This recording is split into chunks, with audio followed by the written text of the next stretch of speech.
요즘은 어디를 가든지 다 노인이다. 조금 젊은 노인, 나이가 있는 노인, 많이 나이가 있으신 노인, 세 부류로 구분된다. 나이를 묻다 보면 요즘은 70대도 굉장히 흔해졌고 82세 넘는 경우들도 굉장히 많다. 정말 그 나이가 믿겨지지 않는 젊음을 갖고 계신 분들이 너무 많고 82세가 넘어서도 브런치를 즐기고 카페에서 친구들과 좋은 시간을 보내고 있는 노인들을 많이 보게 된다. 정말 100세 시대구나 이렇게 느껴지는 대목이다. 노인들은 경제적인 여유를 갖고 행복한 삶을 살고 계시는 세대와 파지를 줍고 계시는 극단적인 가난한 세대로 두 부류로 나누는 것을 극명하게 보게 된다. 요즘 젊은 세대들은 공부하고 스펙을 쌓느라고 제일 먼저 취업하는 나이가 평균적으로 30세가 많다고 한다. 30년 동안 자신을 만들기 위해 투자하고 공부하고 노력하는 것이다. 그리고 나서 다니는 직장인 근속수가 18년밖에 안 된다고 하니 너무나 가성비가 떨어지는 투자가 아닐 수 없다. 겨우 18년을 다니기 위해서 그 노력을 한다는 것이 뭔가 되게 아깝고 잘못되었다는 생각이 많이 든다. 준비 없이 퇴사가 된 중년의 사람들이 자영업자로 과열하게 몰리면서 세계 최대의 자영업자의 수를 보유한 나라가 되었다. 경쟁의 야만이라는 말처럼 야만의 시대를 보내야 하는 많은 사람들이 빈곤으로 떨어지는 것은 불보듯 뻔한 일이다. 100세 시대, 30년 공부, 18년 노동, 50년 빈곤이 인생이라니 생활고 가족, 자살 뉴스가 나올 수밖에 없는 사회 구조인 것이다. 30년 공부를 바꾸는 개혁부터 시작해야 된다.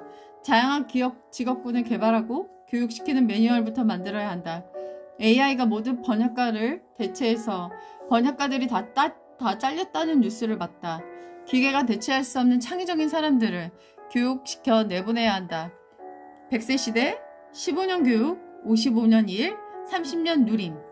100세 시대에 15년간 공부해 55년 일하고 30년 동안 삶을 즐기고 살게 개혁해야 한다. 천사를 만났다.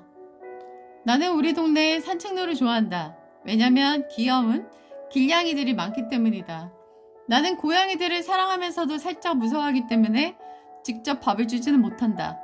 그래서 밥 주는 사람이 있으면 돈을 보태주어서 그분들이 할 수 있는 걸 도와주려고 하는 편이다. 오늘도 내가 좋아하는 길냥이들을 만나려고 찾으려는 중에 아주 인상이 좋으신 분을 만났다. 그분은 12시만 되면 고양이들을 밥을 주고 계셨다. 어떻게 이 일을 하게 되셨는지 여쭤보니까 원래 강아지를 키웠는데 20년 동안 키우다가 무지개 다리를 건너게 되어 너무 슬퍼서 다시는 키울 수가 없게 되셨다고 했다. 그리고선 고양이를 보고 배고파하는 모습이 안쓰러워 고양이 밥을 주게 되었다고 했는데 자녀들에게 내가 고양이 밥을 주고 싶다고 하니까 자녀들이 고양이 밥을 다 사주어 이렇게 하게 되었다고 한다. 몇 년 동안이나 이 일을 하신 할머니께서 많은 고양이들의 밥을 책임지고 있는 모습을 볼 때 너무나 아름답고 존경스럽다라는 마음이 들었다. 할머니랑 대화하다가 작년에 5마리의 고양이가 죽었다는 얘기를 듣고 너무나 마음이 아파 집에 오는데 눈물이 났다. 그런데 초등학생들의 눈을 길냥이들에게 던지며 괴롭히고 있는 것을 보았다. 그래서 나는 벼락치듯 소리치면서 고양이들을 괴롭히는 걸 멈추지 못해 라고 이야기를 했다. 길에서 태어난 것밖에 고양이의 잘못이 무엇이란 말인가. 괴롭힘 당하고 먹는 것이 없이 나중에 동사하는 것이 그 동물의 운명이라니 너무나 연민이 안 될 수가 없다. 그들도 우리처럼 배고프고 춥고 아픈 같은 생명체임을 꼭 기억했으면 좋겠다. 인생은 노력일까? 타고나는 걸까? 어떤 사람의 인생은 노력으로만 만들어 간다고 생각한다. 어떤 사람의 인생은 그냥 얻어 걸리는 거라고 생각한다. 한마디로 인생은 운이라는 것이다. 내가 인생을 살아보니까 느끼는 것은 인생은 노력에 도우시는 손길이 합해졌을 때 비로소 완성되는 거라는 생각이 든다. 어떤 사람은 노력으로만 인생을 만들어갈 수 있을 거라 생각하고 항상 노력만 한다. 하지만 노력만 해도 안 되는 일들이 이 세상에는 얼마든지 있다. 어떤 사람은 이 세상의 원리는 운이라고 한다. 자기가 우연히 했는데 그것이 너무 잘 돼가지고 오늘까지 왔다는 것이다. 그래서 자기 인생은 항상 운이 이끌어갔다라고 이야기하는 사람도 보았다. 하지만 인생은 노력과 도우시는 손길이 더해졌을 때 인생의 이끌어감이 이루어지는 것이 아닐까라는 생각이 든다. 노력만을 생각한 사람은 무조건 노력으로 인생을 살아갈 것이다. 하지만 우리는 이상 기후라든가 원하지 않는 화재와 질병과 사고와 같은 인생의 변수들이 마구마구 튀어나오는 것을 너무나 잘 알고 있다. 노력의 그런 재난을 피하면 좋겠지만 때때로 굉장히 성실한 사람들도 그 재난을 피하지 못하고 때로는 목숨을 잃기도 한다.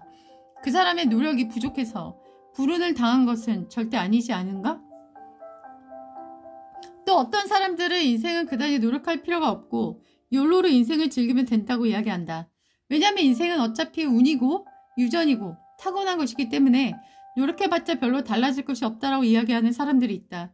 그냥 인생을 숙면적으로 받아들이겠다라는 것인데 사실 노력으로 인생을 엄청나게 읽어가는 사람들의 모습도 우리는 보고 있다. 의사들이 도저히 이 사람의 인생에는 긍정이 없다고 선포한 사람들도 엄청난 노력으로 기적을 창출해내는 것을 우린 자주 보곤 한다. 인생은 분명 노력이 필요하다. 그리고 노력이 굉장히 중요하다. 하지만 노력만 해서도 안 되고 또한 무조건 운으로만 받아들이고 운명으로만 생각하고 노력하지 않는 인생도 좋지 않다. 노력과 도우시는 손길을 기대하며 살아가는 것이 바로 인생이 아닐까? 자살이 유행처럼 번지는 시대이다. 유명한 사람들이 많이 자살하고 있다. 그것이 매체에 계속 보도되고 그것이 무엇인지 알고 싶어하는 사람들의 호기심이 증폭되고 있다. 네이버 카페마다 자살한 사람들의 이야기들이 계속 올라오고 있다. 그리고 팬이었다는 한 사람은 나도 따라가고 싶다라는 댓글을 쓴 것을 읽고 깜짝 놀랐다. 이런 분위기가 만연되는 것은 매우 위험하다는 생각이 든다. 실제로 데이터에 의하면 유명한 사람이 자살하면 자살률이 많이 는다고 한다. 왜냐하면 그 사람을 좋아하고 따르던 사람에게 충격을 주어 따라가고 싶은 마음을 만들어내기 때문이다. 안타깝게도 아직도 젊은 사람들이 생을 마감하는 경우가 많이 있었다. 사람이 몸이 아프면 어떤 식으로든 건강해지려고 운동하고 좋은 정보를 구하고 음식을 바꾸고 해서 많은 노력을 하는 데 비해 마음이 아프거나 정신이 힘들면 치유할 수 없이 무기력하게 무너지는 경우들을 많이 보는 것 같다. 김창옥님은 이렇게 조언하셨다.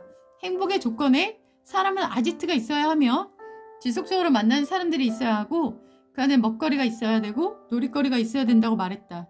그것은 정신이 무너지지 않을 수 있는 굉장한 기본적 요소일 수 있다. 자신의 얘기를 누군가에게 털어놓을 수 없을 때 인간의 정신은 무력하게 무너질 수 있을 것 같다. 오늘 수목원에 갔다 왔다. 거기에 식수가 심겨져 있는 것을 보았는데 그 밑에 아주 유명했던 사람의 이름이 적혀 있는 것을 보았다. 그 역시 인생을 자기 손으로 마감한 사람이었다. 마음이 안타깝다라는 생각이 들었다. 자신을 웃는 외톨이 찐따라고 표현한 한 유튜버가 있는데 그녀가 당근에서 대화 상대로 알바를 고용하는 이야기를 본 적이 있다. 하루 종일 자기가 하고 싶었던 것을 알바 친구랑 같이 하는 것이었다. 나는 그것이 매우 용기 있고 신선한 행동이라고 생각했다. 어떻게 사람을 돈으로 사나 하겠지만 그만큼 대화 상대에는 누구에게나 꼭 필요한 것이다. 예전에 우연히 어떤 한 분이 하루 종일 내 시간을 가져간 적이 있다. 그분의 이야기를 하루 종일 들어드리면서 나는 그분이 했던 이야기를 잊을 수가 없다. 자신은 성공했고 돈도 많지만 자기랑 마음을 나누는 친구가 지방으로 이사를 가버려서 자기와 얘기를 나눌 수 있는 친구가 한 명도 없다고 했다. 자기가 주말 동안 한 것이라고는 마트에 가서 장 본 것이 전부라고 했다. 자기는 그 친구가 있는 지방으로 내려가야겠다라는 말까지 했다. 본인의 사업장과 집까지 정리해서 대화 상대를 따라가는 그녀를 보면서 우리는 정신을 공유할 수 있는 사람이 절대적으로 필요한 존재구나 라고 느끼는 순간이었다. 우리의 정신이 무너지려고 할 때 우리는 그 정신을 잡아줄 수 있는 누군가가 있는 곳으로 적극적으로 찾아가야 한다. 그리고 그런 대상을 구애하고 적극적으로 노력해야 한다.